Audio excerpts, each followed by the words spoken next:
Okay, so as you can see, we are up in a typical sunny day up in Leeds, LS12, and we're looking at your mid-terrace, 3-bed mid-terrace property that is actually listed on with a local estate agent, and we're going to figure out by the end of this video whether I'm going to rent it, buy it, live in it, or of course avoid it. Let's jump straight in because it's freezing out here.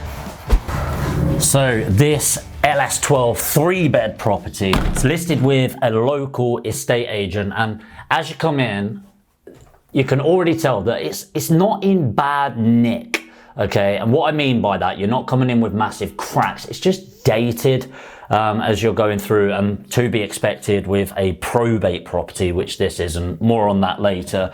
But what you see in these sort of properties is this is an incredibly popular area, by the way. It's absolutely exploding right now. But again, more on that later, is your bigger rooms. Now, the thing to look at with this is there's no cracks. It's pretty simple. It's, let me just double check, double glazing down here.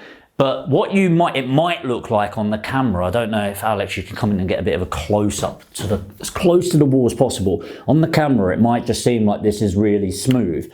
But actually, this is it's wallpaper, and it's just been painted over and over and over and over again. And it's always something to look out for, because you might just think, oh, that's okay, just give it a paint over. Well, actually, if you see it in reality, that's going to need peeling off. And because that's had paint over and over and over and over again, when you're removing this, what's going to likely happen is it's going to pull away a lot of the plaster. So in a lot of places, a lot of people look at this and go, yeah, it's fine, just a little skim. No, it's probably going to need a full replaster. Let's go into the kitchen now, which is behind us.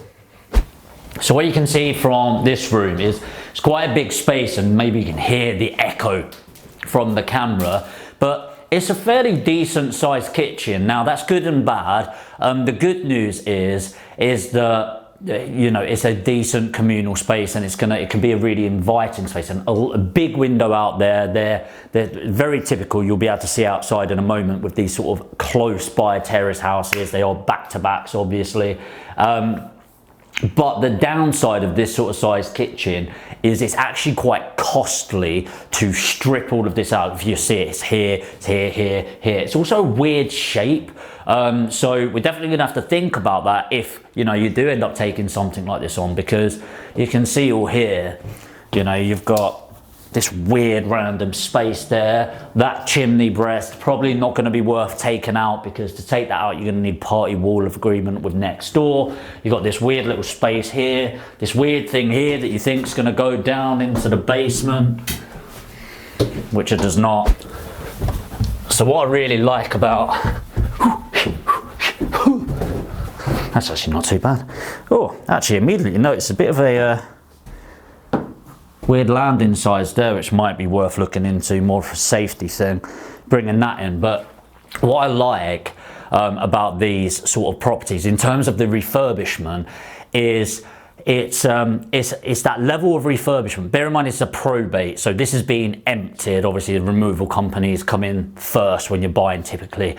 That would put a majority of people off buying. So if you're a first time buyer or something, it's the level of refurb that actually, if you're thinking about living here, you're like, oh, we're gonna have to redo the whole thing, which puts off a huge portion of the market that, if anything, overpay for the price.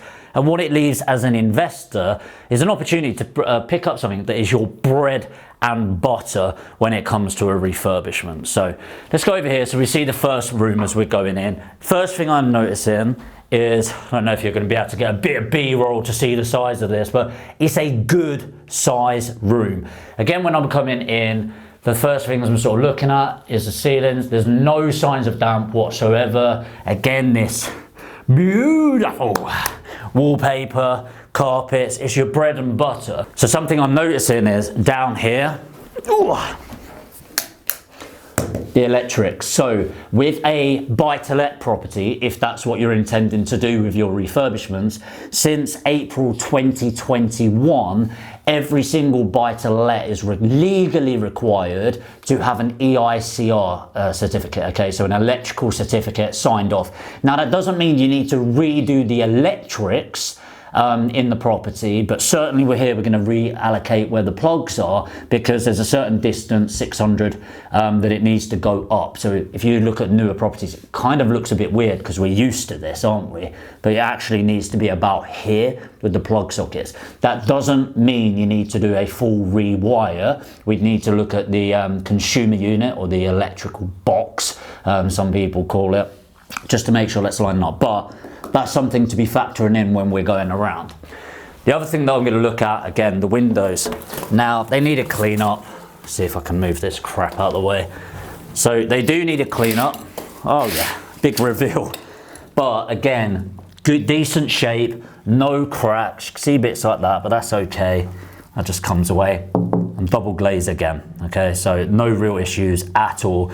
And again, you can see outside is, it might look weird, so I don't know if you're able to capture some of the houses without, you know, encroaching on people's privacy too much, but you'll see like the gates on the door.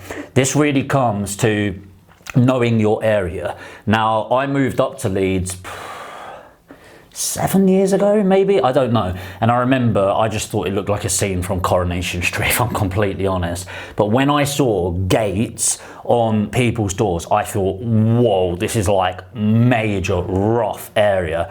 Actually, in a majority of the buy-to-let towns in Leeds and a lot of northern cities, it's really standard.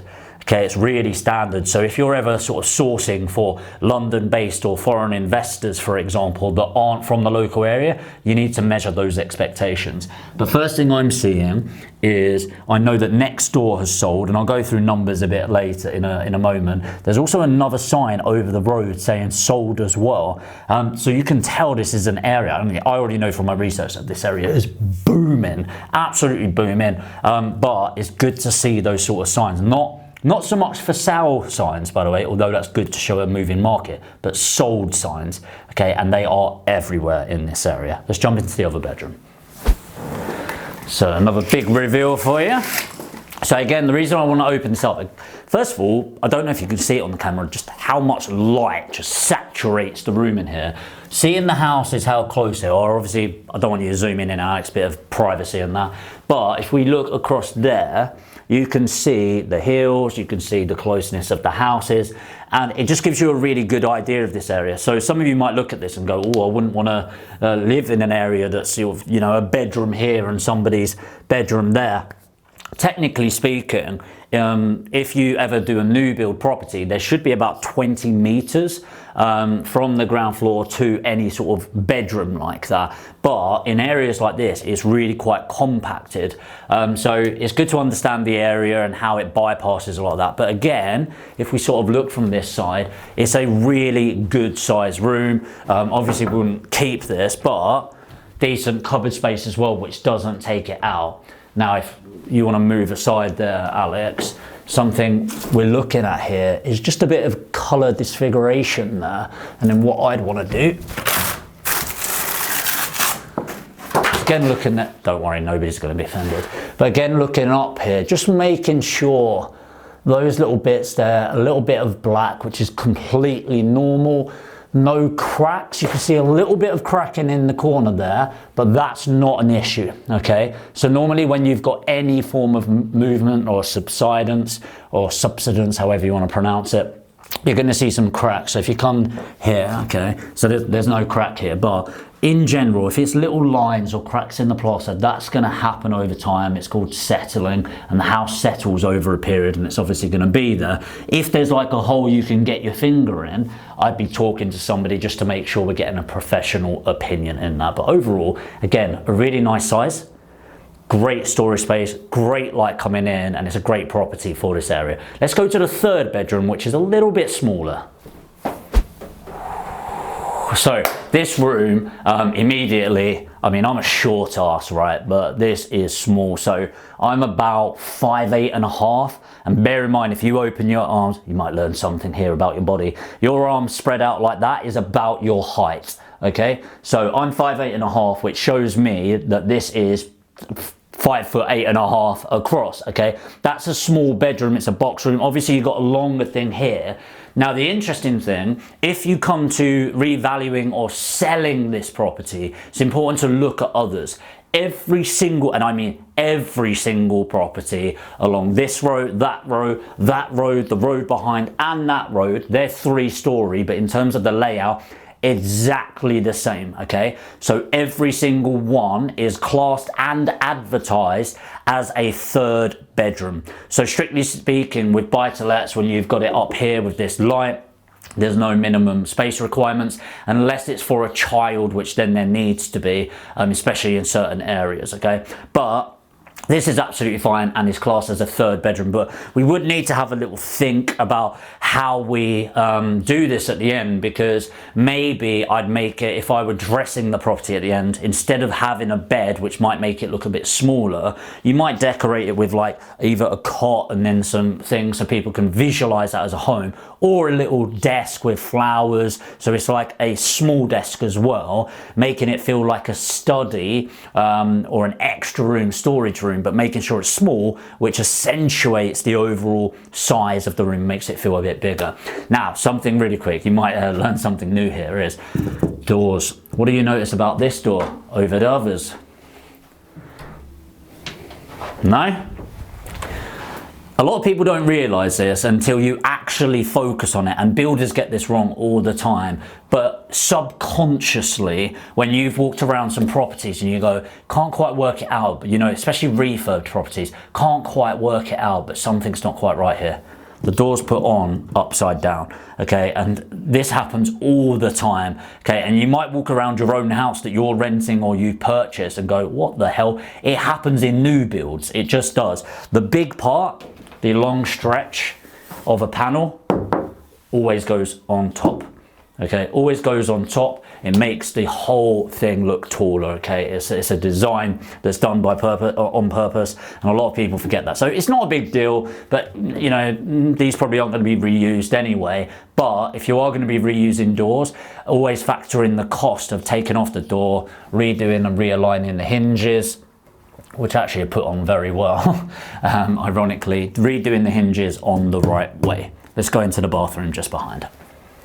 Now, if you've been watching these videos and watched my other house reviews, you know I love a good bath, but I won't be getting in this one because there's wasps in it, and I don't want to be a little bitch, but I like you, I don't like you that much that I'm going to stick my ass on it. So what I notice here is, again, your typical stuff. So if you look at the ceiling, this is very standard in bathrooms over time anyway. You've got some condensation and stuff like that, some general rusting. Again, you've got your faded bits there. It's your bread and butter bathroom, okay? Again, it's a decent size, and with this, very much like anything, what I'm looking at is for major damp spots. So you can see there's a little bit more there, which is probably why that was put in the first place. The corners look absolutely fine. There's just general wear and tear.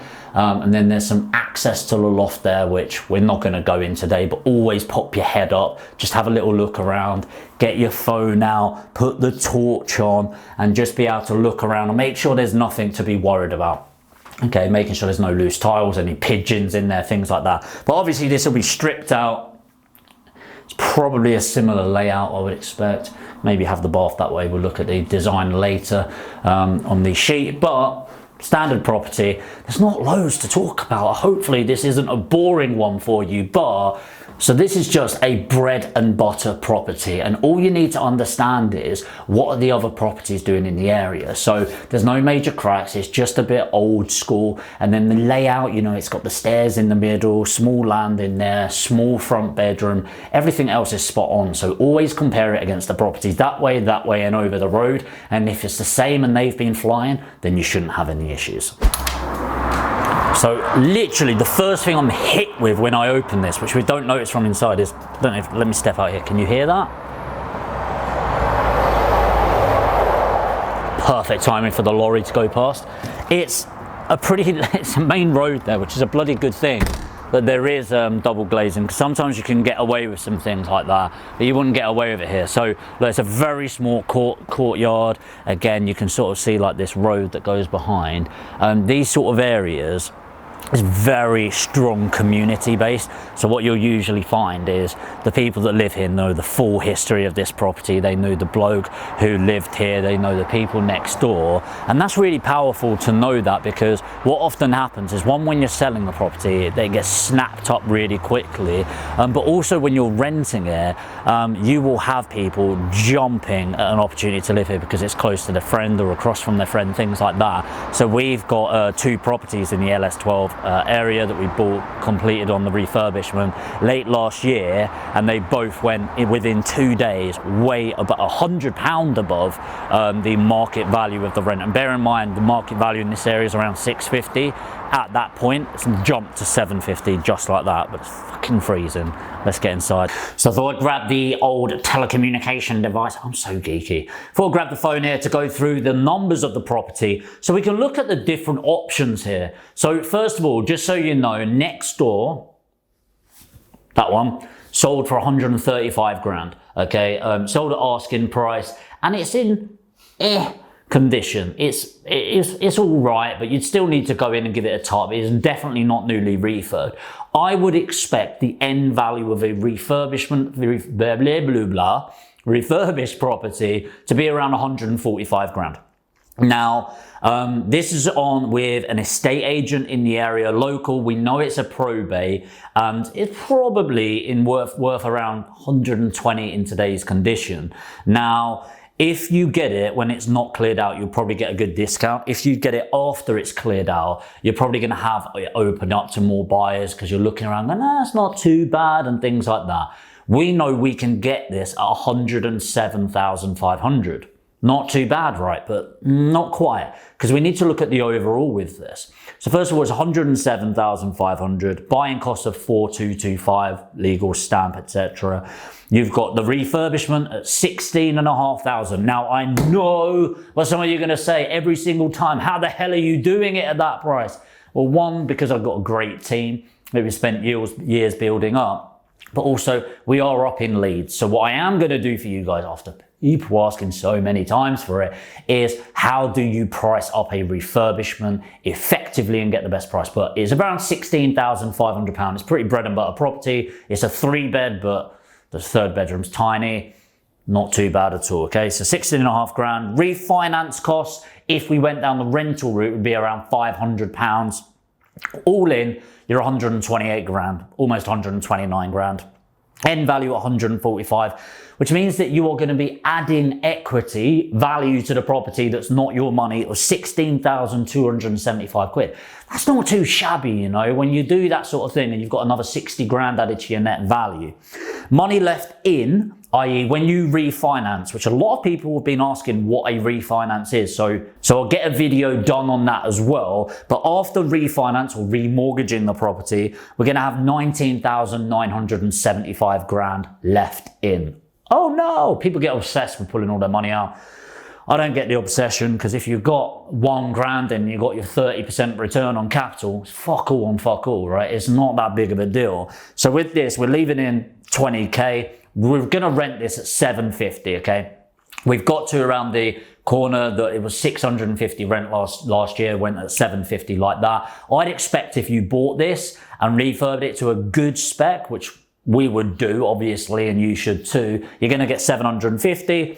Now, I always take account of the mortgage, which is 75% loan to value at 3.5%, the management at 10%, the maintenance at 5% because it's refurbed, and the net cash flow, okay? So we've got the rent at 750, £317.19 for the mortgage, 75 quid a month for the management, £37.50 for the short-term maintenance, which means a net cash flow of 306 quid. It is not about to solve your life problems, I'm afraid, but it does give a solid return on capital employed of 18.4%, which is not too shabby in LS12 in Leeds, especially with the capital growth prospects. So most should be pretty happy with that. And as I said, the rents might even go for even higher, but that's not too bad. Now, what about if we sold it? Well, first of all, the spec of the property. We'd probably do it a bit more. We'd probably end up being closer to 21,500 rather than 16,500. Where's that extra $5,000, Jamie? Well, it's going on the things that you see. So the kitchen would be slightly higher spec. The bathroom would be slightly higher spec. And we'd probably spend a little bit more effort on the curb appeal of the property. So it's encouraging people going, I want to live in this. And probably a couple bit of extras as well with dressing the property. Now, people always ask me, well, do I give away that dressing? No, it's because it's going to become their home and I want them to visualize living here. So if we're another $5,000 in them, then we're going to be all in for 133,750. So once you're selling it at 145, maybe a bit more because you've made it look a bit nicer. Let's say 145. After selling costs, you're left with $8,000. It's still profit, okay? And it's still good returns based on pretty much every other investment, especially if you're using leverage. But is that a return I'd be happy with? Depends how much money I've got turned around, but those are the two options that I'd be looking at if we were to take this on. But let's get into what I love about it and maybe some things I could do without within this property. The first thing that I love about this property is its location. So it's just an amazing area. And remember, when you're looking around, got my walking stick now. When you're walking around, you might go, what's so great about this area? Well, actually, this is why I love using things like property data and street check if you don't want to pay a little bit of money for that. Because I can see the demographic in the area. I can see how many people buying properties and flooding into the area. And for the long term, what that means is, as you've already seen, these are quite close together. They ain't building houses in between this, okay? These are the houses in the area. That's what there's going to be. There's a lack of supply and a huge amount of demand, which means great long-term growth perspectives, both from a capital and rental perspective. Let's move on to number 2. So the second thing that I love about this property is it's boring, it's vanilla, it's buy-to-let. It is right up my street. Pay attention. Okay, so the third thing that I really do love about this property, I mean, it's about all properties like this, is when you get some paperwork. Now, what started around 10 years ago is on the first charge register, they started all going online. So a lot of this paperwork that you're seeing here is completely irrelevant for purchasing the property. But how cool is this? Like, I don't know why, but like, you can't see it then, maybe if you go really close. But like, that's properly like stamped on. You can feel the, like the, what's it called when it's embossed? And it's just really cool to see the history of the property. So you're gonna love this. I've not actually looked through this, so we're doing this live, but I kind of want to see some of this. Okay, 1998. Check this bad boy out. Valuation of mortgage. This was in 1956. £1,350. Jamie, property doesn't double every 10 years? Okay. Let's see if there's some more.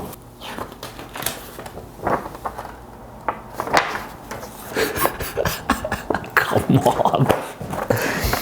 1910, £112.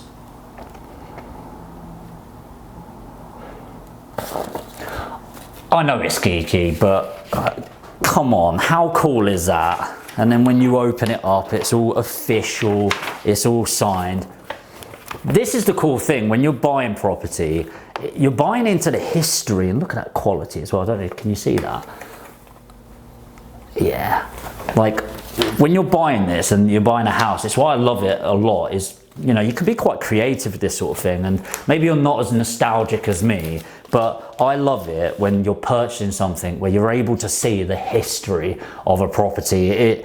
I know I'm getting weird, but it's like it connects you to something bigger than yourself, knowing how many generations have been here. And it's, like I said, it's solid. I mean, even this, just solid walls, and this will be here long after I die, my kids die, my grandkids die. And I love that. I love that about property, that there's a whole history behind this. Why was it built in the first place? And I wonder how long this will service as a home for individuals for decades or even hundreds of years to come. But it's not all good. So the first thing that I do not like about this property is the kitchen. Now, I'm not talking about the big space, which is great. More from a cost perspective, when you have something like this, weird angle, that. Yes, in a higher value area, that might be cool because you can do something quirky with this, but it's 140 grand end val. There's a limit to what works you can do. And labor wise, it is going to add a lot more on, because if that were just an L shape and this wasn't here and all the way there, then great, but it's not. The labor's going to take an extra couple of days for 2 guys or girls, and it's going to add labor costs onto that. But also the production, the actual materials of this, it's not your bog standard Howden's kitchen, so it is going to end up raking the costs up, which we definitely do not like about refurbishing a property. The second thing I'm not the biggest fan of in this property isn't actually to do with the property, it's how it's advertised. It's with a local estate agent. And the reason for that is Jamie doesn't like competition. So look, when a property is online, naturally you are showing it to the entire world to see. Like literally pretty much everyone goes on Rightmove, which this was on. Now fortunately we've got a fantastic relationship with the agent in order to secure it at a great price and follow it through. But a lot of estate agents, especially if you haven't got a relationship with them, will go, yeah, I'll sell it to you, but it's going to stay online until exchange. And remember, in England, it is not your property until you complete, but it's not even tied in until you've exchanged on the property. Now, whilst we can exchange quite quickly with a property like this, it also opens up to additional risk, which is why I much prefer direct to vendor off-market deals. So the third thing that I don't like about this property is the price shooting up in the area. Now, Jamie said that was great earlier. Well, yes, it is, and it should continue up, but be careful, okay? Now, when I've been in property for 10 years now, right, or almost 10 years, and I know how the property market works. If you're completely new, sometimes big initial spikes can get you going, oh my God, oh my God, oh my God, oh my God, oh my God. But actually, in trading, property investment, and a lot of investments, there's something called mean reversion. So when there is a correction market, and by the way, it is when there is a correction market, you want to make sure you've had bought it at a good price already. Okay, so as I said, 107,500, it's a good price for this area, even with the spec that needs refurbing and stuff like that. Mean reversion, what it means is when it goes up, it must come down eventually, and it won't go back down to what it was 100 years ago or anything silly, but if it goes up really quickly, when it mean reverts, i.e. it turns and it comes down, the higher that spike, or more vertical that spike was up in the shorter time frame, the more it tends to come down. And what you don't want to get caught at is the peak of the market, which a lot of people did in 2006, 2007, where everyone's taxi driver was advising people to buy property, and it just goes up, up, up, up, up, up, up, up, up. Boom, and it drops down. So just be careful with that, and sometimes it can mess with your ego and your emotions. And remember, this is a strategic and objective purchasing decision. We are not buying with our hearts, we're buying with our heads. So there we have it, your bread and butter buy-to-let property in Leeds LS12. So the question is, am I going to rent it, flip it, live in it, or avoid it? Now, you know I'm not avoiding this bad boy, because I think it's going to be a great property over the long term, and it's a great property now, to be fair. I'm not going to live in it, but I'll tell you what, I probably would have 5 to 10 years ago happily lived in a property like this. I'd happily live there now, but not my sort of area where I want to be living right now. Now the question is, am I going to flip it, or am I going to rent it? Well, as I said, 8 grand profit on this property is not enough for me to flip it on. Plus, that's after the refurbishment.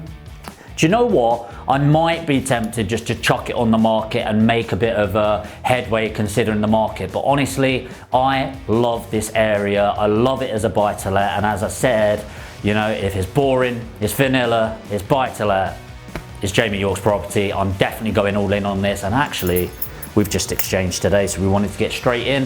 We bought it 107,500. We're going to go all in. If you remember those figures, after everything, we're just over £300 a month, around 20 grand left in. So it's about an 18.6% return on capital employed. And considering the capital growth in the area, that's a pretty decent property for us to move forward with.